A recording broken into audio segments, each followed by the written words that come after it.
We're here with Matt Ashford. We're here at an event that benefits the Retinoblastoma International, which is a cause very close to your heart because your daughter, Emma, was directly affected, correct? That's correct, yes. My daughter Emma, who's actually in this picture, this is Emma right here, she's about 4 years old, I think, when we took this, 3 or 4, along with these other children. That's Hunter Tylo's baby right there. Both of our daughters were diagnosed right within like 4 months of each other, amazingly. They were both diagnosed. We caught it, early, which we were very fortunate. And that's one of the main things that Retinoblastoma International is aimed at: is raising awareness, making sure that people know that they can and they should have their baby's eyes dilated and checked. It's not something that pediatricians usually do, but in our case, it was instrumental in her getting the kind of treatment and care that she needed to get at Children's Hospital. The doctors thought she had a lazy eye, which is usual for a lot of infants, because one eye would just kind of turn in and drift a little bit, and my wife, Christina, would say, well, is there anything we can do about it? And they said, well, you probably patch it, but you might want to get it checked, go see an ophthalmologist, which is that's a specialist. But you don't have to, but you could. And so she went ahead and pushed and got an appointment, and the first thing they did was put these little eye drops in, and they dilated her pupils. Then the doctor looked in, and as soon as he looked in, he said, she's got tumors, right? And saw it immediately. And the next day, within 24 hours, she was at Children's Hospital. Now, it could, it seems like a tremendous nightmare, and it was very difficult, but we are really the lucky ones. There's a lot of people who didn't get diagnosed, don't get diagnosed. And in the United States, it can just mean that because the tumors keep growing. And sooner or later, if they catch it, in time, there's going to be tremendous damage and most likely full blindness. In other countries, in China, for example, they don't have any retinoblastoma because they never caught it, and the children just die. They never knew why. So, long story short, the diagnosis rate in the United States had dropped by like 50%. It's gotten, but what I mean is that the kids are 50% younger. They used to catch it at 13 months to a year and a half, and now they're catching it at birth to 4 months, which was great because catching it sooner and sooner and sooner, earlier, better treatment. It's a mutation that just happens sometimes. That's what happened with Emma because we didn't have it. But then there's a 50% chance of passing it on, so it's important that they get treatment and they know. And so when she gets older and she wants to have kids of her own, she knows that she's gonna. There's a 50% chance that she's gonna carry it. Okay. And what about your other daughter, Grace? I understand you guys are looking at colleges while you're here on this course? Yeah, we're in New York City. I was in New York City, like meeting people and doing stuff for work and taking appointments and actor's life.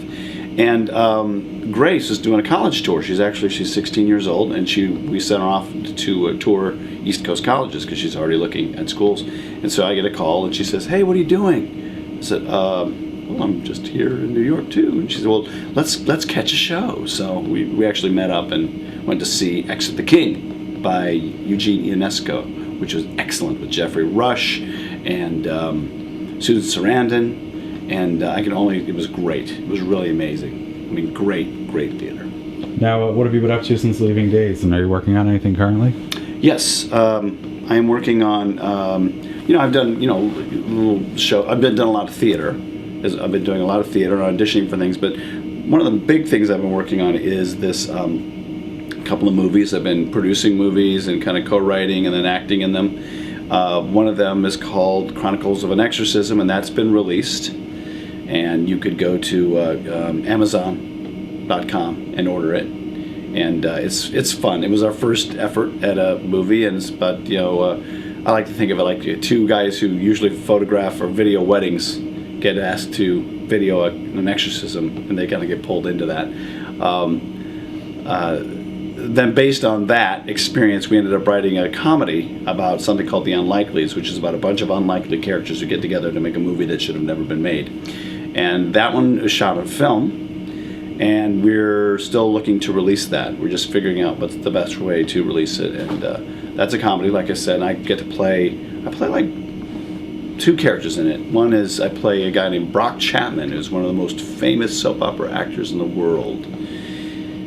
And then the guy who looks like him. Now, have you spoken with Missy? Do you still keep in touch? We've kept in touch. Actually, we've become Facebook friends. Isn't that sweet? How current? Pretty current, actually. Yeah, very top. Very, yes. On trend. Is that what they? Or is that just for clothes? No, or we're not twittering. Twittering or twattering. No, not yet. No, not. But yes, we've just been keeping up. Yes. Now, did you think when you heard of all the exits on days? All the the not old timers, but the people who had been there. The vets. Long timers. Long timers. I expected it. And I talked with the new executive producer, who actually I know Gary from Search for Tomorrow. It's just weird because he created my character Cagney on Search for Tomorrow, and it was just really great getting a chance to kind of catch up with him again. Mm-hmm. And he told me what they were doing, and they're trying to really clean the show up in terms of make it about focusing on these certain people, certain families, and he said for that reason there was nowhere for Jack at that time. But I don't know. I kind of expected it. It's part of the time. Soaps are having to redefine themselves, and they're cutting down. So I expected it. I know it's hard on every actor. Sometimes you kind of get so used to being on, and that's the most difficult thing I think for actors is that on soaps is that you really get used to having a script. One of the biggest things, you may not always like what's written or how it's written or anything like that, but the fact is you've got material, you've got stuff to work with, and you get out there in the big world, nobody's throwing scripts at you, right? Unless it's only the top of the top, these A-listers, and then people in daytime.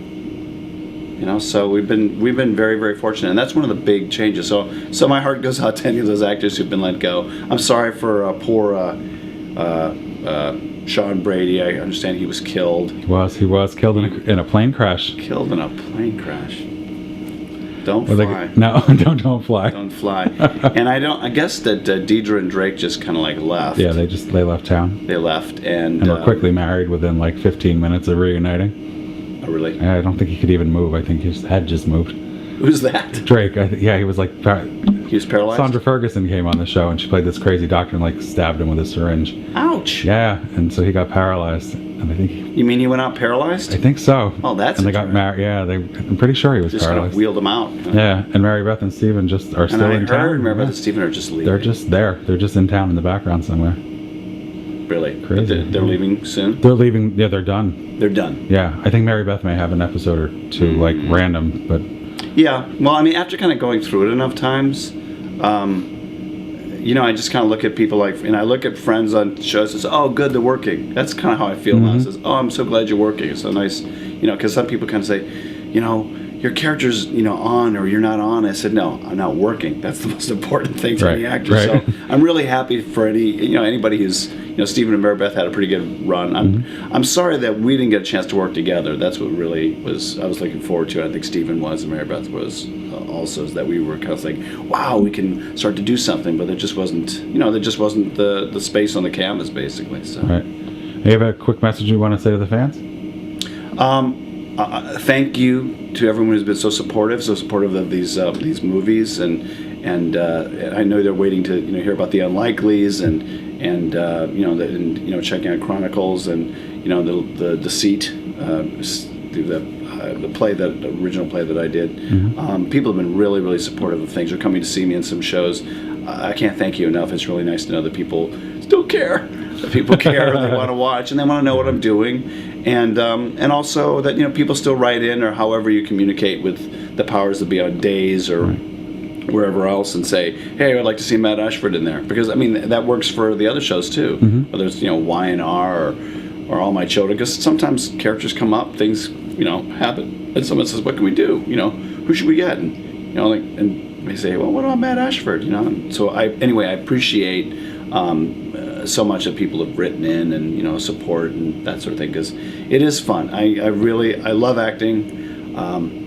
Now I've kind of reached a point in my life where it's working is now such a pleasure, because you realize it really is. It was never a drudge. I've always loved working, but now not being regularly on a show, I really, every chance I get, I said, I really appreciate the chance. So I thank you for your support with everything I do. Perfect. Thank you so much, Matt. We appreciate your time. Thank you. Take care. Okay.